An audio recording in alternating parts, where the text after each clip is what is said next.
Hey guys, and welcome back to our channel TechTube.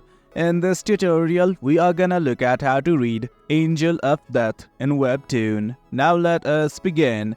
Do note that in order to do so, you guys do not even need to be logged into your account. At the top right on the navbar, right next to your account name, you can see a search button. Simply click on it, and once you guys do that, simply type Angel of Death. As you guys can see, I am doing it right now.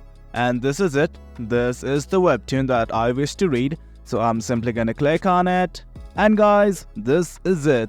This is the webtoon. Do note that in order to keep updated with the webtoon, simply subscribe to it.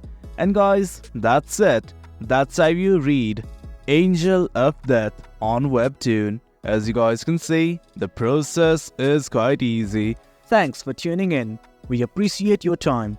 If you enjoyed this video, make sure to subscribe, hit the bell icon for notifications, and stay tuned for more exciting content coming your way.